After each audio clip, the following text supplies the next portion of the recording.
Hello नमस्कार dear students and parents. स्वागत है आप सभी का नीट शास्त्र के इस ऑनलाइन काउंसलिंग प्लेटफॉर्म पर। मैं हूं डॉक्टर प्रतीक सिंह और आज इस वीडियो में मैं आपको एक्सप्लेन करूंगा स्टेप बाय स्टेप प्रोसेस किस तरह से आप यूपी नीट 2025 के स्टेट काउंसलिंग के लिए रजिस्ट्रेशन जो है वो कर सकते हैं। ध्यान देने वाली इसमें कुछ बातें हैं जो मैं आपको बताने वाला हूँ वीडियो के स्टार्टिंग में ही। सबसे पहला कि इस फॉर्म को फिल करते समय, रजिस्ट्रेशन करते समय आपको कोई भी मिस्टेक नहीं करनी है, कोई भी गलती नहीं करनी है, क्योंकि आपको करेक्शन का कोई भी मौका नहीं मिलने वाला।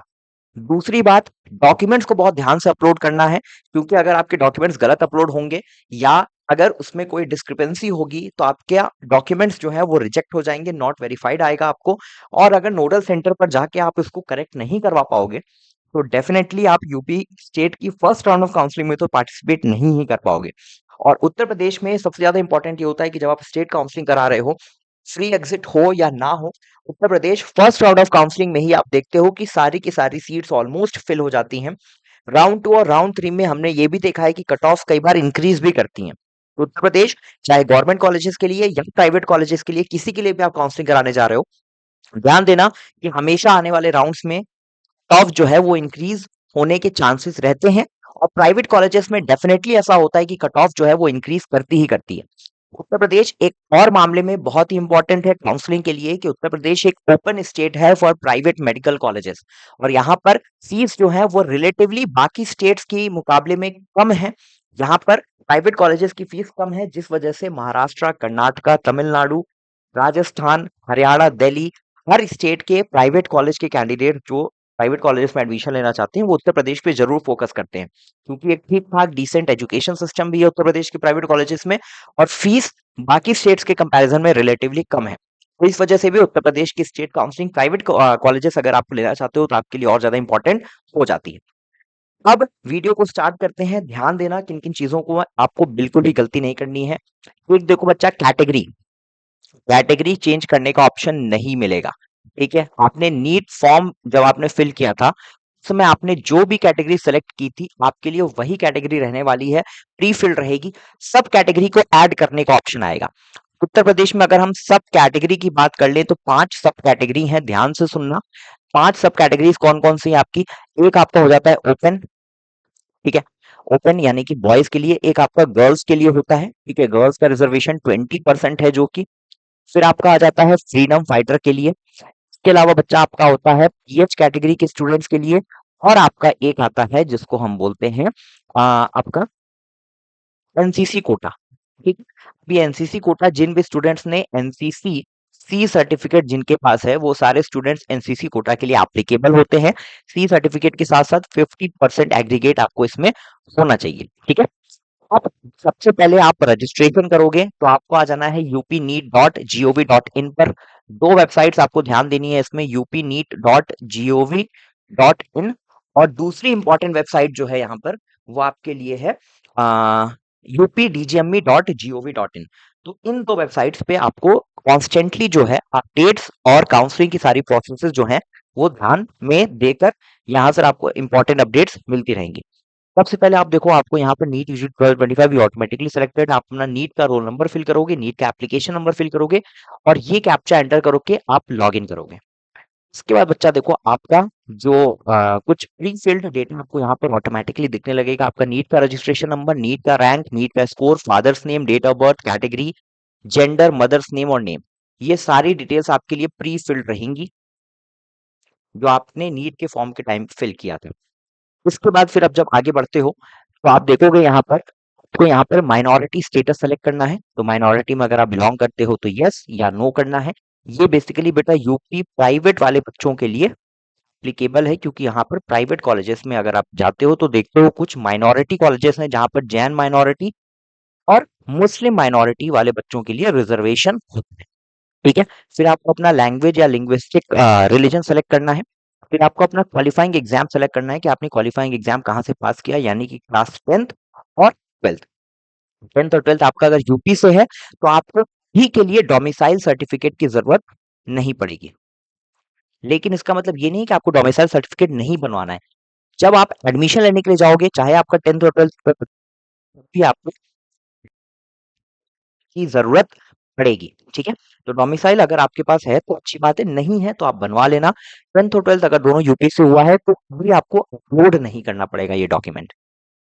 इसके अलावा तो 10th आपका यूपी से हुआ है, 12th बाहर से हुआ है, 10th और 12th दोनों बाहर से हुआ है, और 10th जो है वो बाहर से हुआ है, 12th यूपी से हुआ है। तो इन चार ऑप्शन में से आप सेलेक्ट कर लेना। फिर आपको कैटेगरी और सब कैटेगरी सेलेक्ट करनी है।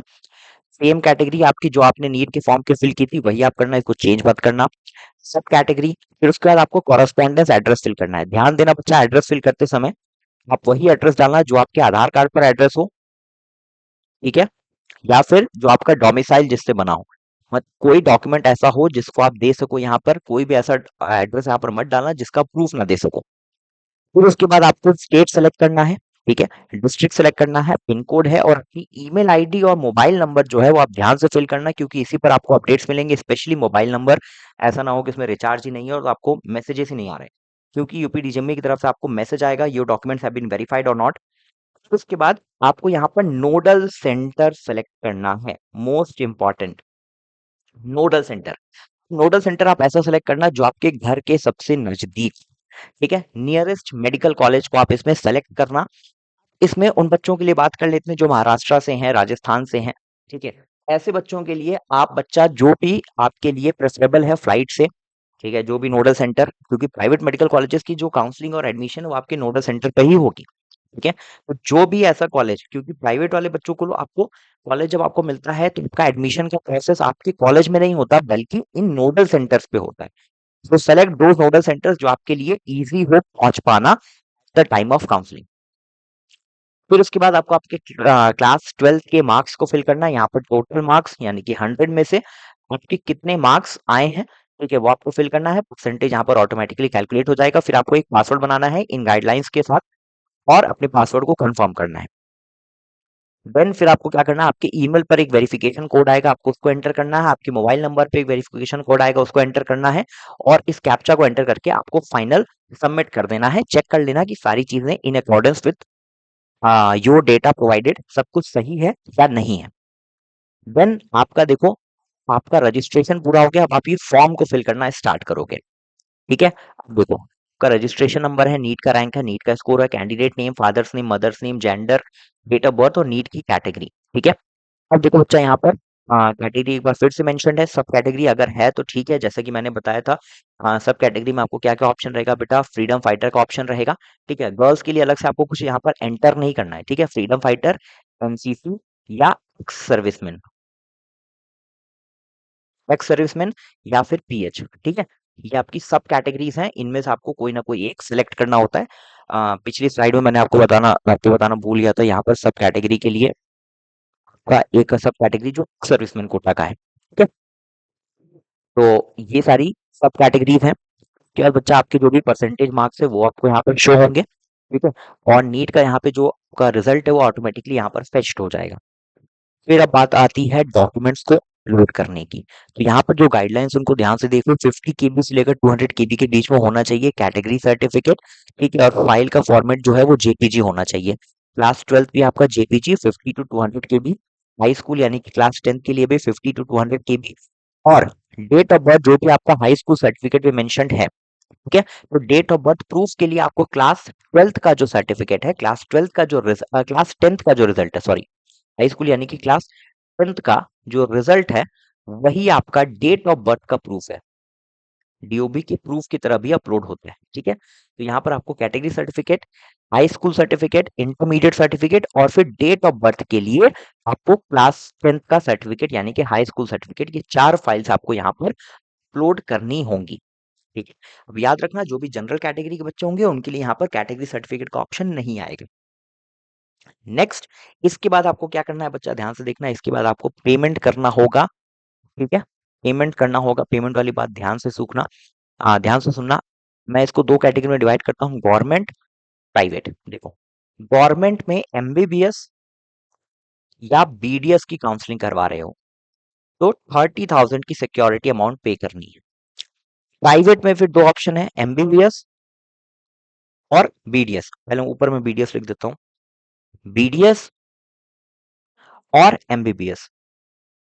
देखो, ध्यान से देखना, बीडीएस की काउंसलिंग करवानी है तो 1 लाख प्राइवेट, ठीक है, और एमबीबीएस की काउंसलिंग करवानी है तो 2 लाख। देखो, जो बच्चा 1 लाख की पेमेंट कर रहा है उसके सारे ऑप्शंस खुले हुए हैं प्राइवेट बीडीएस के साथ साथ गवर्नमेंट बीडीएस और गवर्नमेंट एमबीबीएस के लिए भी। तो जो बच्चा 1 लाख की पेमेंट कर रहा है वो गवर्नमेंट एमबीबीएस, गवर्नमेंट बीडीएस और प्राइवेट बीडीएस की चॉइस फिलिंग कर सकता है। वहीं पर जो बच्चा 2 लाख की पेमेंट कर रहा है वो स्टूडेंट प्राइवेट एमबीबीएस के साथ साथ प्राइवेट बीडीएस, गवर्नमेंट बीडीएस और गवर्नमेंट एमबीबीएस चारों की काउंसलिंग कर सकता है, चारों की चॉइस फिलिंग कर सकता है। और जो सिर्फ 30,000 की पेमेंट कर रहा है वो सिर्फ गवर्नमेंट एमबीबीएस और गवर्नमेंट बीडीएस की चॉइस फिलिंग जो है वो कर सकता है। गवर्नमेंट बीडीएस में बेटा उत्तर प्रदेश में सिर्फ एक ही कॉलेज है, केजीएमसी, ठीक है, इसके अलावा तो और कोई कॉलेज है ही नहीं जो उत्तर प्रदेश स्टेट काउंसलिंग में आता हो और आपको डेंटल के लिए सीट्स प्रोवाइड करे। एमबीबीएस और बीडीएस इसकी काउंसलिंग के लिए 30,000 गवर्नमेंट, प्राइवेट के लिए 1 lakh for BDS, MBBS and BDS government, and private MBBS के लिए 2 लाख, उसके साथ साथ आपको बीडीएस प्राइवेट, बीडीएस गवर्नमेंट और एमबीबीएस गवर्नमेंट का ऑप्शंस रहेंगे फॉर चॉइस फिलिंग। तो अगर आप प्राइवेट एमबीबीएस के लिए जा रहे हो, ठीक है, तो भी आप सारे के सारे गवर्नमेंट एमबीबीएस के कॉलेजेस को भी अपनी चॉइस फिलिंग में जरूर ऐड करना। वैसे ही अगर आप प्राइवेट बीडीएस के लिए जा रहे हो तो गवर्नमेंट बीडीएस के कॉलेज को भी अपनी चॉइस फिलिंग में ऐड करना मत भूलना। बच्चा, जो पेमेंट गेटवे आप देखते हो एसबीआई है, ठीक है, अलग अलग बैंक्स के नेम दिए होते हैं। तो ऐसा नहीं है कि आपके पास एसबीआई का ही डेबिट कार्ड या क्रेडिट कार्ड होना चाहिए, किसी भी बैंक का हो सकता है। बस यहाँ पर जो बैंक्स के नेम लिखे होते हैं वो आपके पेमेंट गेटवे के लिए होते हैं, ठीक है। तो कोई भी बैंक आप यहाँ पर सेलेक्ट करो, जब आप कार्ड की डिटेल्स फिल करोगे तो वहां पे आपको फिर से अपना बैंक सेलेक्ट करने के लिए आएगा जिस बैंक का आपका डेबिट कार्ड है या क्रेडिट कार्ड है, ठीक है। तो ये रही पेमेंट की बात। इसके अलावा 30,000 या 1 लाख या 2 लाख की सिक्योरिटी अमाउंट के अलावा आपको रजिस्ट्रेशन के लिए एक फीस पे करनी होगी जो कि हर बच्चों के लिए अलग अलग है। प्राइवेट वालों के लिए वो 5,000 है और गवर्नमेंट के लिए 1,000 है, ठीक है। ये जो सिक्योरिटी अमाउंट है बच्चा, चाहे हम बात कर लें 30,000 की, 1 लाख की या 2 लाख की, ये आपकी सिक्योरिटी अमाउंट है जो कि कंप्लीटली रिफंडेबल है। बट यहाँ पर जो 1,000 और 5,000 की अमाउंट है रजिस्ट्रेशन के लिए, ये नॉन रिफंडेबल है। रिफंडेबल तभी होगा अगर आप काउंसलिंग रूल्स को फॉलो करते हो, जो कि सिंपल सा है। First round of counselling free exit है। फ्री एग्जिट मतलब कॉलेज अलॉट होने के बाद अगर आप कॉलेज को ज्वाइन नहीं करते तो आपकी कोई भी सिक्योरिटी मनी का लॉस नहीं होने वाला। बट राउंड 2 या राउंड 3 ऑफ काउंसलिंग, अगर आपको कोई कॉलेज की चॉइस में से अलॉट हो जाता है, इन दैट केस आपकी 30,000, 1 लाख या 2 लाख की जो भी सिक्योरिटी मनी है वो फोरफिट हो जाएगी, लॉस हो जाएगी, गवर्नमेंट उसको जब्त कर लेगी। और अगर आप राउंड 3 में फिर से पार्टिसिपेट करना चाहते हो तो आपको ये सिक्योरिटी अमाउंट फिर से पे करके आप पार्टिसिपेट कर सकते हो। अगर आप काउंसलिंग रूल्स के तहत कोई रूल ब्रेक नहीं करते, कहीं पे आप कोई मिस्टेक नहीं करते, तो ये सारा का सारा अमाउंट जो है वो रिफंडेबल होता है। बट रिफंड का प्रोसेस जो है वो लंबा होता है, बहुत टाइम बाद रिफंड आता है, इवन जनवरी या फरवरी तक, नेक्स्ट ईयर तक भी रिफंड आते रहता है। रिफंड में अगर कोई दिक्कत होगी तो आप हमारे चैनल पर हमारे नंबर के थ्रू कांटेक्ट कर सकते हो इवन इन दिसंबर या जनवरी कि आपका रिफंड नहीं आया, we will help you get your refundable amount through DGME में मेल करके, या जो भी पॉसिबल तरीका होगा उससे हम आपकी पेमेंट रिफंड जो आपकी सिक्योरिटी अमाउंट है उसको निकलवाने की कोशिश करते हैं। So this was all about Uttar Pradesh state counselling registration process. कोई भी दिक्कत परेशानी होगी तो कमेंट बॉक्स में अपने डाउट्स को जरूर डाल देना, हमारी टीम उसको आपको रिप्लाई बैक करने की कोशिश जरूर करेगी। नीट 2025 की अगर आप पर्सनलाइज काउंसलिंग सर्विसेज चाहते हो तो उसके लिए हमारे नंबर पे कांटेक्ट करना। प्रदेश में हमारा ग्रेट एक्सपर्टीज है with our great knowledge, and government या प्राइवेट किसी भी आप मेडिकल कॉलेजेस में अगर आप जाओगे तो वहां पर आपको नीट शास्त्र के स्टूडेंट्स जरूर मिल जाएंगे। This I can very proudly से। तो इस वीडियो में इतना ही, मिलेंगे नेक्स्ट वीडियो में, तब तक के लिए all the best for your NEET counselling. Thank you so much.